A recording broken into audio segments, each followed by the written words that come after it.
Maminko game kese toja ahomachi super classic no nenya asem ketwa wo Stadio Monumental game baako a na medim sa Argentina be wini ba ken mensusu say Argentina meche Brazil 4-1 to be honest mensusu say sa score line na beba those say na mehwe Argentina and Brazil recently na ope clear favorite Argentina national team no but to say on beche 4-1 in the mensusu.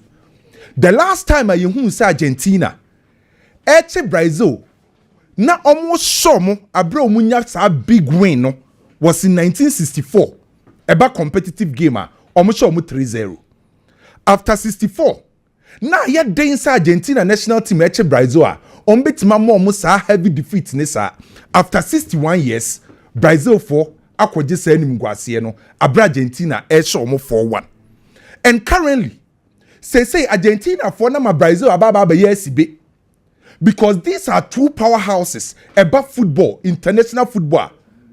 Omo ye two powerhouses. And to say o share sa two countries we now o share competition edomu ne rivalry edomu. Not recently baby Argentina beche Brazil be no share na ya reho sem de ma Brazil national team because in their last 5 games Argentina winning 4 draw back. The last 5 games are Brazil akwa Argentina no Brazil etimi ya just 1 goal. So a chance say Argentina for answer the Brazil so almost dominating Brazil national team. A chance Jumapa, Scaloni, and any team no eye. Can say Oko Argentina omu football omu history. You were certain individual players omu for munsi form. Obete say Mario Kempes, Maradona, Messi. The same thing applies to coaches. You were coaches be Oko Argentina omu history omu football omu for munsi form. Bako eye Cesar Louis Menotti. Cesar Louis Menotti ukwa Argentina omo mfa ni form because sa papa no ana di Argentina eji omo first World Cup trophy that was in 1978 uyi papa friend say Cesar Louis Menotti free wa another coach Argentina form no papa friend say Carlos Bilardo na di omo je omo second World Cup at the time omo kwakwaji in 86 no money didie wo Carlos Bilardo because of the football no di omo bo omo say ne ball na nyefe but di omo koje ye say coach baako Argentina wo call man ni mo mfanisi form Scaloni enti se wo yi Cesar Louis Menotti free wo yi Carlos Bilardo free wa coach baako is so that Argentina for akoma so no Scaloni kwan after 36 years odi ombeje World Cup kwan afa so se Argentina national team no se wo Scaloni ni team wo se na clearly omo offer preview live Argentina football no life after Messi bo no omo bo se no se omu si akan hu se se Messi ni hokra na team no omo hye no still na no ye capable so ombetima compete with every team ento ma sa preview no omo hu omanim omo hu future ne say enye da bia no ombetima rely on Messi the next 3 4 5 years omo nya Messi by clearly se omu si akan ni team no omo hye na hu Argentina national team ne say omo prepare omo for the future and say team no omo ba hye no eye well oiled machine oma blended leadership and a youthful energy. Our Argentina national team currently. So omu si akan unsa technical brilliance on the field of play. Players ne say omeni abro some person omu successful. No mutimi achieve a lot Edema Argentina national team no. Enti check your last time omu koje Copa America. Time omu koje Copa America omu ni Messi ne koi. By that period na Messi instead nye involved because of injuries. That was the period that Lautaro Martinez ekwaje gokin ewo Copa America. So calculate from Copa America no mkwaje anomo bana eduma Scaloni, Pablo Aima, Roberto Ayala watasamu ye with Argentina national team a clear idea a clear preview of Argentina team omo pepe omo for the future because currently say na Messi nkran say the new omo setup nim no omo leaders on the field of play Emiliano Martinez a leader Otamendi a leader say Rodrigo Di Paul a leader ana Oche Tagliafico a leader ento munya sa leaders no but enya Brazil na asa kidebi because me ba seriously yenin komo kakra because me Matthias Kunamo this are top you good players normal good players but in the Nottingham Forest players Wolves players and Naza players Brazil national team no say do baby Giovanni e ba mo nyina nya Brazil national team ambo because of Ronaldo and Romario mo but these are players are no more sa generation we ma omo na nkebo ejina Brazil anymore o Brazil omo players dey see hono no ɛyɛ Vini ne Rodrigo no na ɛne Rafinha no na yɛni dɔ ɔmo sa standard ɛba sa national team standard na ɔmo do country bia standard a drop enye Brazil nkwa oye obia Argentina na wo ka no Argentina standard and drop here but they are still world champions. That's the reason why I make catch you say edwuma na o ma ye no because you Argentina national team a otimi bobo o Roberto Ayala Batistuta Otega mo na Diego Simeone mo bo Veron mo ne sa guys no enti Argentina mpokra o compare standard na nanse na Argentina mbo ba okra Tabes okra Messi okwa Kun Aguero no nkra sa players ni nyina and drop it standard na drop it ba wo check adwuma Scaloni be fa aboboku a national team wa ye na wa hye team ne dia to enti Brazil dia drop na Argentina dia drop it but I think it's Brazil weak because this starting 11 so we are starting 11 Argentina starting 11 how much Brazil 4 one consistency with Rafinha Vini Rodrigo ne gina anymore I think it's Brazil omanyadi but omogo man anymore in as much as say de ne bia ana de na tutu ye bia but Ken in as much as me know ya adwen say Brazil eguom ho anim aso ma ba form no me pese me take that credit away from Scaloni in Argentina but Lautaro Martinez and Messi kra nyeden enim enka team no opa akɔhwɛ team no omde ye World Cup no sa team na Argentina de kɔje World Cup e wɔkata na akɔ bi no ɛne de esisi omde bon difference net sen difference ni is slim difference ni is Messi ni Di Maria mafrim because Diego Simeone be obe start wo obebo bi Brazil obebo obebo say obebo that go let Simeone obebo say I don't know say Brazil no I don't know say yeah Brazilian say yeah but Ken eno na Argentina team ni Scaloni ma ye adwuma no because Argentina no so drop it and a record that only 61 years now or year without Messi without Lautaro Martinez without Paulo Dybala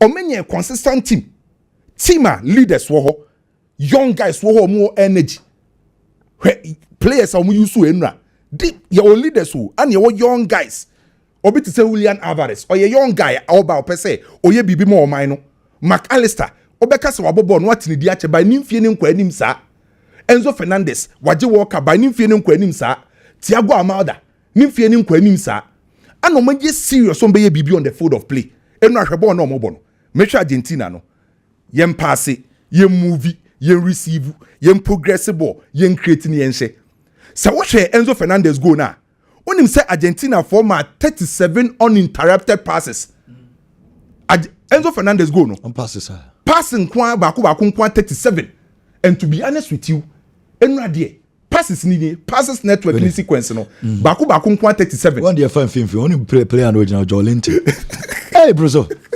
Jolinton ja Brazil finfi asemo ba uni pa Enzo Fernandez kin enra na Enzo ne Jolinton bo anya sane the bikin say e buy na Enzo ntimi mba nkofo be criticize by ball na Jolinton Bruno Guimaraes na hoin Brazil finfi ball na Enzo boy ne de na o hwe pass no de come McAllister share yeah enu anade no ye on top and Scaloni ahye adwuma me pe Argentina Spain ahade kakra Argentina Spain me pe Argentina Spain enu nim say currently oba national teams are Argentina are one of the best midfield departments on say Spain there no Pedri emphasize Rodrigo Cascante mo Fabian Pena mo Zubimendi mo nim bo ni kura omo technical skills ni wosoro omo ball skills ni wosoro but Argentina midfield we Enzo Fernandez McAllister Rodrigo Di Paul sa guys no omo ma obi bi yem boy ni edi omo de bema wo yem boy de omo de bema wo bi omo timi ye en sa match no me pa hwe keke Argentina Spain but to be honest with you the Argentina for na ye no omo de omo level bi e de akosoro pa ken ma me nko Germany kakra areho sema ato Bayern for no e serious on say ye share season as na nyoma nko yimfa ma Bayern ana recently o ma sha ase epija ana period na ye drew wo season nim no e period that ubehia wo key players on the field of play by Bayern for lose 2 key players Alphonso Davies akwa kopra ACL okofie 6 months Upamecano akwa kopra okofie for 6 weeks de ma mesuro kakra de ma Bayern na ye say onim se Bayern bo buko no omo weakest department omo defense eba forward line department Hurricane money guys omo anim on enye problem midfield ni mpokra no enye problem but baby Bayern to sini se wo ye club assessment and evaluation e omo defense And currently, who come defense are almost best left back. Alfonso Davis.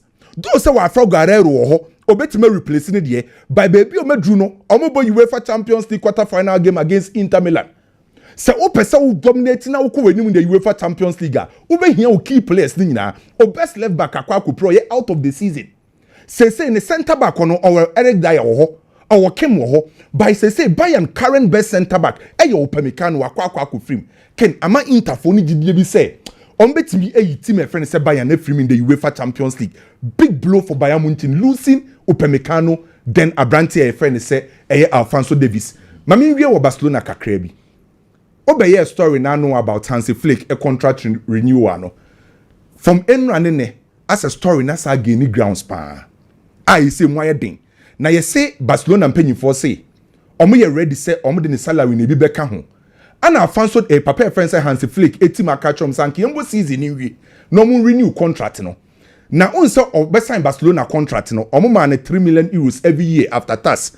Ana omo di shame say oje UEFA Champions League bonus. €1 million. And or La Liga na €750,000 and a bonus. And to say on pesa on train by Ken. Menya sure say Hansi Flick omu renew the contract at Barcelona for the besu. Because the papa na be ne kakrebiano. Well show say one. Waba be Fatima, wa mo tactical identity. Collective play we improve. We improve individual players. Typical example ye Rafinha. Or the sa harmony ni unity aba camp. Or the discipline aba camp. And the most important omo compete e wo major competitions ni na La Liga omo compete, Champions League omo compete, Copa del Rey omo compete. Already omo Spanish Super Cup no. Enti se wo che papa ne dwuma wa ba be ya. Obi enu obetima ka chem se papa ne deserve contract extension. I believe se omo man the contract extension or the stability, any harmony, any unity in Barcelona. To be honest, Hansi Flick dwuma wa be ye with Barcelona Football Club. Metima ka chem se currently uko Europa team back or the best technical staff or the best coaching team Barcelona omo kan ho bi from the first team coach ekosi the physio doctors obi and Barca ekura one of the best inti Hansi Flick menye Barca ni die by many budget se Barca ebe extend the contract abe adwuma onje La Liga no okay, Champions League ba be adwuma be fine me be share me some na say and my first issue where Chelsea nemom mame nka kakrebi dey tell me say obi abo Argentina do obi bo Argentina world champion ebi so bo Chad na Madagascar week dey enke beti ni omabo dey tell me say week we dey enka Ghana enka ye lose dey ken hwe ayi week bia na ene o say form asem dey ken form bay na o dey ka wasem me dey make am and some na ha me nyina dey say 2002 Abra Brazil nya Ronaldinho Rivaldo no. One na ejina Brazil midfield. Na nya Kleberson. Kleberson. Na nya Anderson ne Gilberto Silva. Omo Bob na no mo Bob. Edmondson ne Gilberto Silva. But some of far better than we. When they say no we far better. When those guys Jolinton and Bocha Gilberto Silva. Asema na okay. See, me facho. See. This is where the problem is. Problem here. Gilberto Silva we bo Arsenal na wo dey ma MSU. No, but Brazilian me pacho ti. Se me ka say Lucio a growing confidence after 2002. But me ka say Lucio na performance that is someone when you back for Lucio no jina na so. I'm referring to Gilberto Silva in 2002, not the Gilberto Silva in 2004. Lucio, are you saying say Lucio Leverkusen in the Champions League final against Madrid? Say what will be who say this is a player. No, it's an example I gave you. It's example. Yeah. My reference is the midfield. When me say sa midfield now move Brazil for midfield now more midfield. I understand the midfield is poor. But sa Kleberson money one mo Bob and no bobo. One na Jolinton ya dey jam. Na the Jolinton go na. So okay me pamcho recently enrich Brazil had Casemiro, had Fabinho. So what is the problem? The problem is that Brazil national team, they've been deprived these guys of better coaches. I want to say coaching. Oh, can I tell you? Okay. Dorival, sir. Okay. Fernando Diniz, Dorival, Dungaya, and almost our friend Mandi Baye. Charlie, Brazil needs to move on. Mauro Zagallo, no the example. 1958, 1962. Oje World Cup. but Osanso be a coach, you know. He wasn't good tactically, but Omo fan say yeah nipa legend na waba. So they played for him. No. Say football and moving on. This current crop of Brazilian players needs a good coach. Brazil, department by department best players. Show me one Brazilian national team. Aji World Cup and department be where? They will have quality. Any woman and they have it. But maybe the position be only average. But team no body mouth. But any more from your average because Vinicius Junior more average. Won't me more close to 6 years and I will go see saying. And no, I was 500. I know 500. I think 6 now. We so Rodrigo so the Rodrigo was 7 exactly.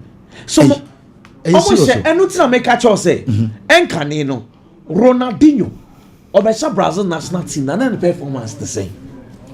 Ronaldo na no bobo. Edima Inter or Real Madrid and the name will not be Jessima Brazil national team at saying Nafato to this current crop of players. It is a sad boy some Yansan or Mujin or Vinicius Junior, Hafinia Rodrigo Goes, some more born yeah in Quebec Medford no so. As some one Brazil national team, Sano Mudu Mungomo.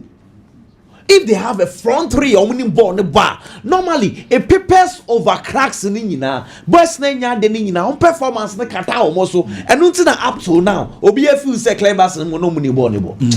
You're moving on now. But seriously, Brazil for really, Nottingham Forest players, excuse me, and maybe no money, sir. And I mean, yes, you know, and as a players and then a year friend saying, Woos, ne, Bakune from saying, what? She said teams, no. Team. So coach in the crowd about teams na. And they serious. Oh, there first panel. Now, team crowd team disqualified as a player. Our Brazil. This is our Brazil Krumo. Name on Sober Bobo a year Europe there. Now, the teams in every. Okay, into Obi about Nottingham Forest. Onye better profile from someone who plays, for example. Obi or Flamingo Paranese. And I make us say, oh, Brazil, who advantage you, but who go foreign there? Some players. And into would you teams Obi or not now for us? The more do a chain will be about Brazil League. Would you teams are? But Brazil or woman, sir. Oh, is answer say Obi bought Flamingo and a Corinthians, not or your Brazil, you know, Krumwa, or Moon is in the mood to change. Brazil near what you call about Forest and the Wolves. A quality. So you feel any background on board nimbo. Can you see because Newcastle for Bruno Gomes or Becas Wasa Morillo, yeah, or Jin and Ra, Wanyade and Morillo Ushie. That Nottingham Forest for centre back, no. But he's one guy 3 years, he's been consistent. Into Visa Brazil better coach a boy no bebo. Oh, I am better say your goalkeeper in the team and friends. Why a goalkeeper? Your goalkeeper or third division. Hey, Jojo Woloko. You be say, on the moment, friend. You be say, you be Samuin and the Pami and Samutia. You be saying on more Facebook and social media say the coach is doing the same. Yeah, no, to me. What a trust. But me come as me that's young people shall be brave. And there's some more bit a coach in the ho. In see H3 na mediaba. Can you more common? Me person me no din komo kakra. E fa Chelsea. Men come on, no Gina say 2011 and Abramovich and I been say Chelsea Stadium no in the future a bit unfit for purpose until we say Ubie Stadium. Okay, it's our conversation, but he had problems with Tinyanye because on crowd initially no person he Chelsea fit Stamford Bridge. Edeko baby for Coco BA Stadium because 41,000 capacity today. Oh yeah. Amfa. Time a motor club no the ama Todd Bowley. One of conditions are we insisting is a Todd Bowley mo bar. Making sure say Chelsea ebe expand the stadium now say they will move on from Stamford Bridge. Ken, Menoka say. Since 2011, Chelsea started say almost per se either some be stadium no man also make for front. Manchester United edo omo di aba some BBC. Manchester Stadium no kra no he elso dada wo omo be say omo see another 100,000.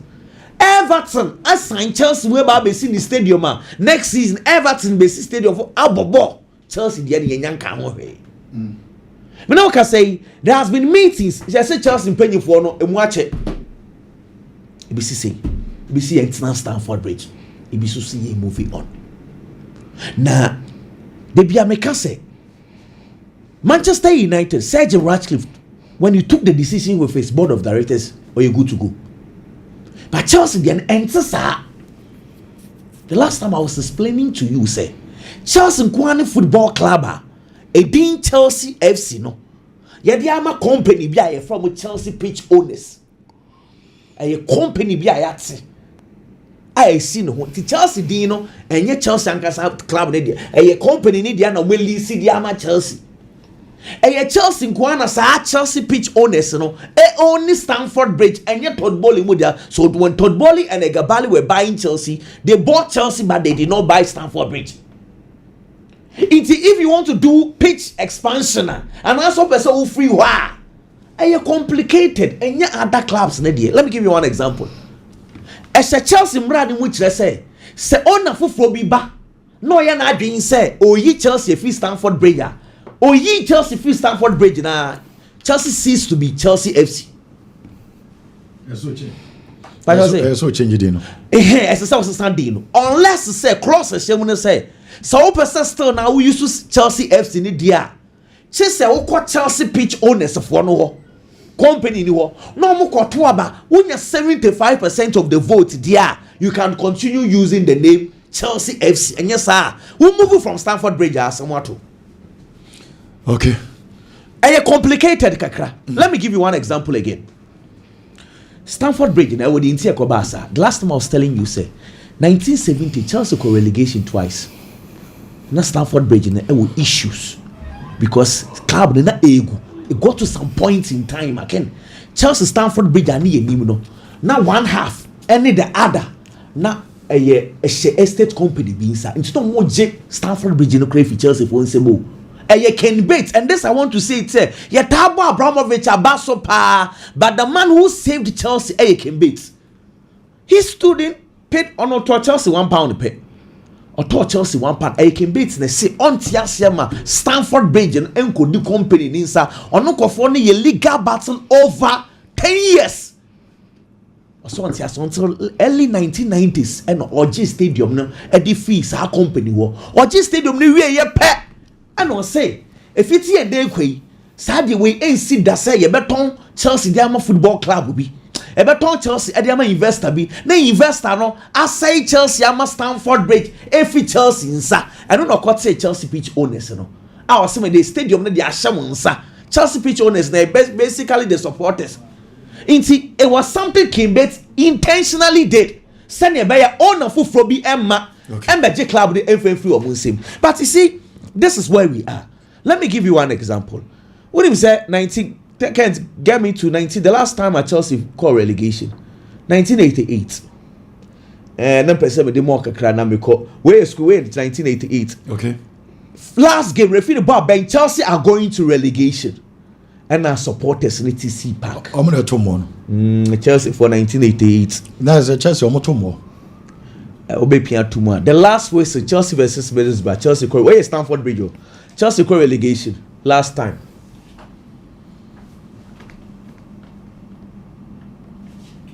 The anger of the hooligans was then turned on the police. They invaded the pitch by bursting through a safety gate.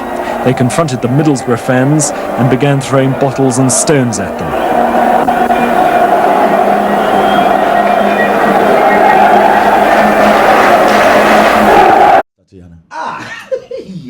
Maybe some question. Biggie, Ken, Saboko, dear. Yamia do be able to me, so when you say, Debbie, Chelsea has some gramming cabby. Ken, so we nipa na o find who in an environment. Our environment, no nipa na kwa juma. But nipa do na oni omo kwa juma endi umujidia. Adia wasa wo ye ne se instantly. We share juma na siano. Or hit the ground running now prove a point to everybody or what's our environment in himself Juma no betimi aye na onim ye because in the first place ya fa no mu ni gidie wo mu ne nko na mo te wono mo hwe se ye ne ye hwe me na nan so aka kyerɛ me sɛ wiase yɛm yɛnhwɛ bi adwen bɔ ne ta akyire nti ɔmo to no ɔmo twɛn yɛm yɛnhwɛ no de obetimi aya ne sɛ obeprove point no mo hu sampa adwuma no obetimi ayɛ. That is the situation of Dorival Jr., the Brazilian coach. In the first place, Brazilian penny for Nankaside now the moon more appointed papa no, they had no trust in him. But I call say young for papa no maya juma because yen to me coaching role no and as a head coach role no and 12 man in Nampine in the sense that before me appointed Dorival Jr. Now Brazil a year juma and as a Brazil national team a year juma under 2 coaches or mobile substantive coaches. Obian one more appointed man by year juma permanently. They took substantive coaches or mobile juma because no more first choice our more penal. A coach I find is a Carlo Ancelotti. Ono na Brazil for nepe. And na papa no munya no. Etu de yemfa Dorival Jr. no mra no meya djuma na maye ne hwe so betimi aya. So in the first place, they didn't have that kind of trust in the man. But omo decided so omo be fa na baba be hwe no wa ye djuma. Oba ye ne niam nkonkan fa ma no. Wa bo 16 matches. 16 matches na papa na bo no. Wa winning mu 6. Wa draw 7 and wa lose 3. And Brazil for the few say this is not the kind of performance omo hwehwe de afri omo coach wo. Brazil we are say Brazil ball. There haven't been a single time a Brazil ball World Cup qualifies. I will be the 9 dia gu na tenem. E bin si da. Eti adwuma no mo de papa ne ba so omra meye no. Omo ni tete ho no omo he. So obetimi aya na but the papa ne ye ne kire say clearly adwuma no ontimi nye. They don't have that kind of trust in the man and the papa ne performance e confirm trust no mo ni woni mu no. So the stage it has gotten to e be better for the man. So beja adwuma na to and already he's also talking too much ken. Brazil boboku na da hono no. The last time they won against Argentina 2019 Copa America no mo cha Argentina 2-0. 6 years ni won cha Argentina da. Argentina home for the past 16 years Brazil and share no hoda. The last time omo ko share was in 2009 and Brazil ko share Argentina home. But omo baba be call this match no. Dorival Jr. catch Brazil for ni nyina say. Ade ono ne be ye. Ama o magina tum. No they silence the critics say all ko share Argentina wa Argentina home. Na onima di konti a Brazilians no e kasa bebre sa omo criticize too much. Omo nya abotrema no nya adwuma ne nche. Enti match na wonya moye no. Na wa sha ase toto ayampia de momo. Enti no obi e twen say wo so be kwa akosha. Grounds na since 2009 yen konkoshe order no. Kone kokoshe ne yenhwe. Ene no ne ho anim guase na papa na akwaje no.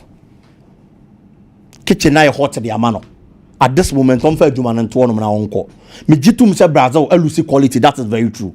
Because you compare Brazil team and start here. And to Argentina the one. I am going to admit say Brazil has lost a lot of quality. It is very true. But the world all over, teams don't want to lose quality okay. And the coaches no, and a young magic dema teams no. Scaloni for Argentina. Then yes, Argentina too. He's the man who has built team no. Tinti team name first one or mudin no. A Scaloni na share. With these players, and now without Lionel Messi, look at the kind of footballer or mobile. The performance was good, an all-round team, and then no, and a Brazil for Warriors Dorival Betty Diamomo, and when you Recalo and Tolot in common as I almost a quack of preferred choice. Ken Juventus coach Thiago Motta but a thought that whole situation be more. They are all kono ono de oko but yes the akano and you beka say mo ho ban. But the big question is based on the kind of coach at Juventus are selecting, are they ready to make changing the fortunes of the team and to me I feel say you know. Yes, so Juventus are Thiago Motta Edena Bar Thiago Motta a prospect 42-year-old coach only a lot of experience and the over expecting some of man bre. No, they are building project at the amount. Na Juventus nim. Sa dia papa na achieve on the coaching career mo wan say, what the manager of the man tell we Italian Serie A him 4 times. Onye anything extraordinary. Napoli, e person waji Italian Serie A no. Ohan no okofa Antonio Conte. Obi a waji Italian Serie A ni bi da. It is a ye And then Juve appointee coach. Watch Italian Serie A ni be da. And I won't say yes. Oba obetimi ama the pressure setting chire twa o meji Italian Serie A. But Thiago Motta on GB da na akofa na bae. When nya bre na mfa ama no, wapam na ma ne ko. Me yo ya adwene magye atum. But the me bisa ne say, is I got to do the man. Obetimi aba beji Italian Serie A. E dey ama Juventus boboko na na. To me, bibia betimi asi wo football mu, but I feel say it is a very big no. A big no in the sense that, Ken, I got to do a year in home coming. Our experience when it comes to coaching, that the chance Thiago Motta, no credit. But an achievement, and ya dia bro Thiago Motta the any baby. In 2012-2013, and our Croatian Cup with Hajduk Split, Croatia. Since then, Papa nem winning a trophy bia. So he's not a trophy winning coach. Now what I say, onona jijim crew abebre tu pamu Thiago Motta manako. No akofo no ne dia ba. No aba beji Italian Serie A na open dia ma. Onya team bia so te se Juve. Into we say wanya fair to do. Yes, onya team a big to say Juventus. But at least he has coached Marseille. You do omoje trophies. Ken, trophy is not just about winning the Italian Serie A. Trophy be a trophy. It's domestically. Teams na wunya no. So what me the GBB poor. Ni ehun se onya Juventus a. Ono ne budget be wosro, ne quality be wosro abetimi di GBB foforo bi. E di amabo boku no. But at least what coach Marseille. What coach Lazio. In all these teams, I got to the team and find Juma exceptional. Be a it is ono. And I hope Thiago Motta akwa na ba. For me, until so beba no aba be prove otherwise. Me feel say Thiago Motta was still on course and no year Juma de Juventus. Ken matches our bo e we Italian Serie A ni no. Or we need 13, a draw a year 13, and a lose 3. And as we speak in the Italian Serie A, not Thiago Motta the feet. I do that fourth no, e leading just 1 point. It's in the first season. No, you're on course to qualify top 4 no about Champions League in the first season. Na nkonye bad for Juventus boboko no. But o mama neko. Nti ye hwede I go to the beba. But for me, I don't have that kind of trust. Say papa ni betimi aye adwuma no. Tudo. Debi. Enye yi. Ken mi nisa agidie no. Biggie. Biggie wunje tudo ni. Menyini ni kiti sei. Kiti. Yes. Okay. So Babaji Italian Serie A with Juventus. Enye yi. And I say betimi asi aye football. But per profile or deba. Any more than one hour bonnet there. Menyini so betimi aye kopim so be prove otherwise. Me da say aye